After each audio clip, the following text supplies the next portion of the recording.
نحمده ونصلي على رسوله الكريم اما بعد فاعوذ بالله من الشیطان الرجیم بسم اللہ الرحمن الرحیم۔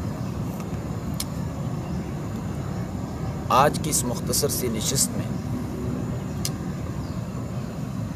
اس حوالے سے گفتگو کرنا چاہتا ہوں کہ امت مسلمہ پر قرآن کے حقوق کیا ہے۔ آخر یہ آسمانی کتاب، آخری کتاب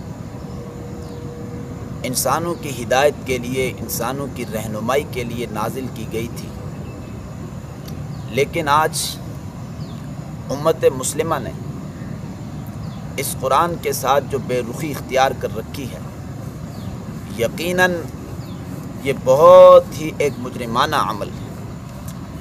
اس امت پر اس قرآن کے حق ہیں۔ امت مسلمہ پر قرآن کا پہلا حق تو یہ ہے کہ قرآن پر ایسے ایمان لاؤ جیسے اس پر ایمان لانے کا حق ہے۔ اب یاد رکھیے کہ ایمان کے دو درجے ہیں۔ ایک درجہ ہے اقرار باللسان، کہ آدمی زبان سے اقرار کر لے کہ یہ اللہ کا کلام ہے، منزل من اللہ ہے، آخری نبی پر یہ نازل کیا گیا ہے۔ ایک ہے زبان سے اقرار کر لینا۔ یقیناً وہ ہر ایک مسلمان کو یہ اقرار حاصل ہے کہ وہ یہ زبان سے اقرار کرتا ہے کہ واقعی یہ کتاب منزل من اللہ ہے، نبی آخر الزمان حضور صلی اللہ علیہ وسلم کے قلب اطہر پر اس کا نزول ہوا۔ یہ ہر شخص زبان سے اقرار کرتا ہے جو مومن ہے۔ لیکن ایمان کا دوسرا درجہ ہے کہ یہ دل سے گواہی دی جائے، دل کی گہرائیوں سے اس بات کی تصدیق کی جائے، ہاں واقعی یہ اللہ کا کلام ہے، ہماری ہدایت کے لیے بھیجا گیا ہے۔ اگر دل کی گہرائیوں سے انسان کو یہ کامل یقین حاصل ہو جائے، دل کی گہرائیوں سے کامل یقین ہو جائے اسے، تو یقیناً وہ آسانی کے ساتھ اس قرآن کے حقوق کو ادا کر سکتا ہے، وگرنہ بہت مشکل معاملہ ہے کہ ہم اس قرآن کے حقوق کو ادا کر سکیں جب تک دل کی گہرائیوں سے یہ یقین نہیں ہوگا۔ قرآن پر تصدیق بالقلب کا درجہ پورے طریقے سے، کامل طریقے سے حاصل نہیں ہوگا۔ یاد رکھیے کہ امت مسلمہ پر یہ قرآن کا پہلا حق ہے کہ ایمان قرآن پہ ایسے لاؤ جیسے ایمان لانے کا حق ہے، یعنی دل کی گہرائیوں سے اس کتاب پر ایمان لاؤ کہ ہاں واقعی اللہ کی کتاب ہے، منزل من اللہ ہے، انسانوں کی ہدایت کے لیے اس کو بھیجا گیا۔ پہلی بات، امت مسلمہ پر قرآن کا دوسرا حق یہ ہے کہ قرآن کو ایسے پڑھو جیسے اسے پڑھنے کا حق ہے، یعنی تجوید کی رعایت کر کے، عرب کے لہجے کو سمجھ کر، عرب کے انداز کو سمجھ کر، لغت عرب سے واقفیت حاصل کرنے کے بعد تجوید کے ساتھ اس قرآن کو صحیح طریقے سے پڑھا جائے، وگرنہ بہت سے قرآن پڑھنے والے ایسے ہوں گے کہ وہ قرآن تو پڑھ رہے ہوں گے لیکن قرآن ان پہ لعنت کر رہا ہے۔ اس لیے قرآن کو صحیح تجوید کے ساتھ سیکھنے کے بعد اس کو پڑھا جائے جیسے اس کو پڑھنے کا حق ہے۔ یاد رکھیے کہ یہ امت مسلمہ پر قرآن کا دوسرا حق ہے۔ امت مسلمہ پر جو قرآن کا تیسرا حق ہے، قرآن کو ایسے سمجھو جیسے اسے سمجھنے کا حق ہے۔ اللہ رب العزت قرآن میں فرماتے ہیں افلا یتدبرون القرآن، یہ قرآن میں غور و فکر کیوں نہیں کرتے؟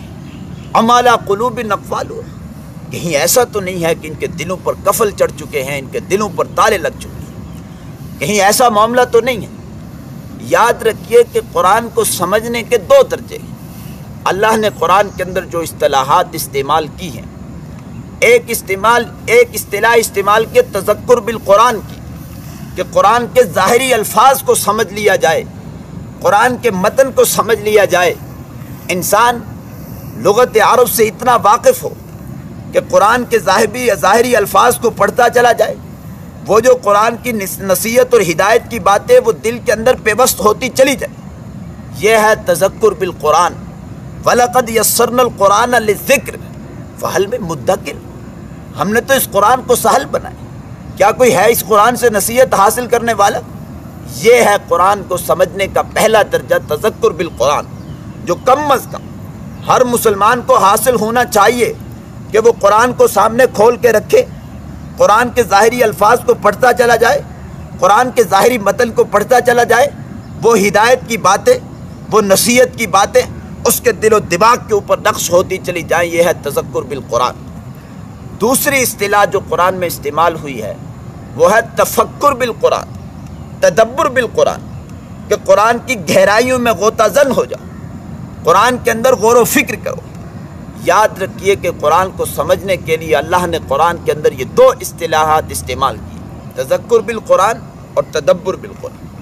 تذکر بالقرآن یہ ایسا درجہ ہے کہ جو ہر مسلمان کو حاصل ہونا ضروری ہے۔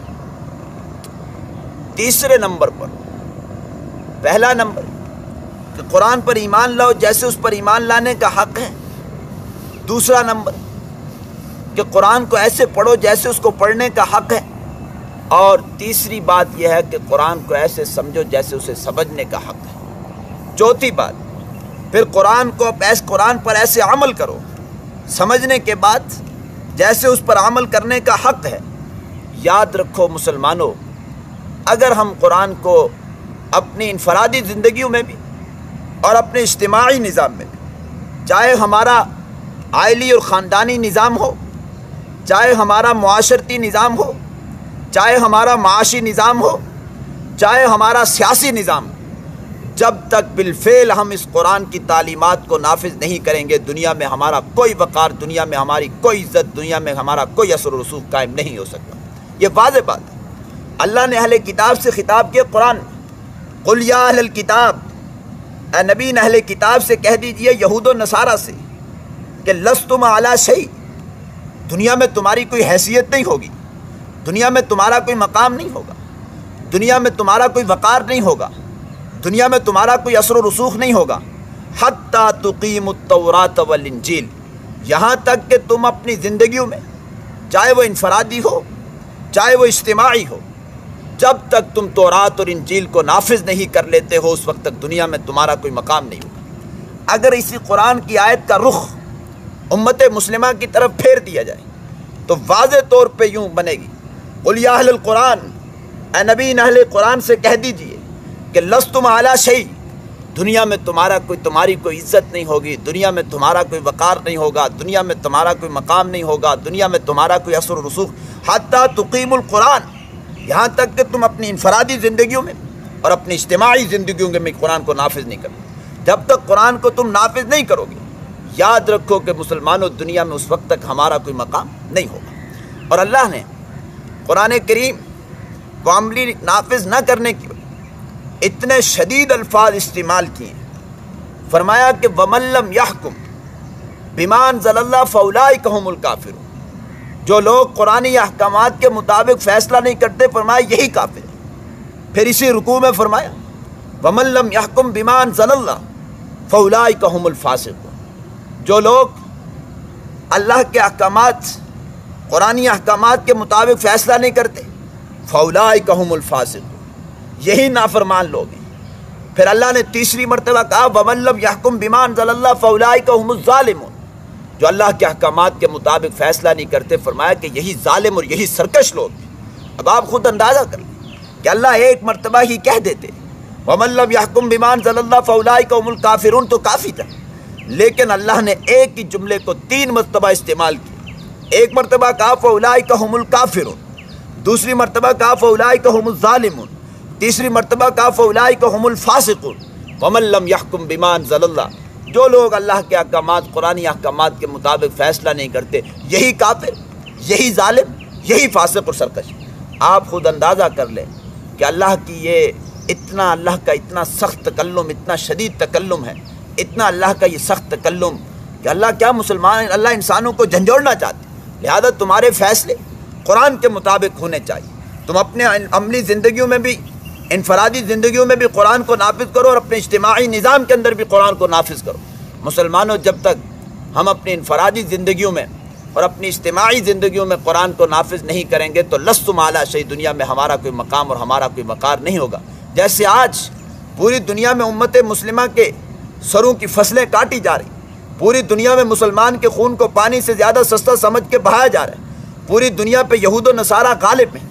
یاد رکھیے کہ یہ سب کا سب یہی یہ سارا کچھ جو کچھ ہو رہا ہے، یاد رکھیے کہ ہم نے قرآن سے بیزاری اختیار کی، ہم نے قرآن سے بے رخی اختیار کی، ہم نے شریعت محمدی سے بے رخی اختیار کی، جس کا نتیجہ یہ نکلا کہ آج عالم کفر عالم اسلام پہ غالب آتا ہوا نظر آ رہا ہے۔ اس کے بعد امت مسلمہ پر جو پانچواں حق ہے کہ قرآن کو خود سمجھے، اس پہ عمل کرے، پھر اس کے بعد اس کو پوری انسانیت تک پہنچانے کے لیے تگ و دو کرے۔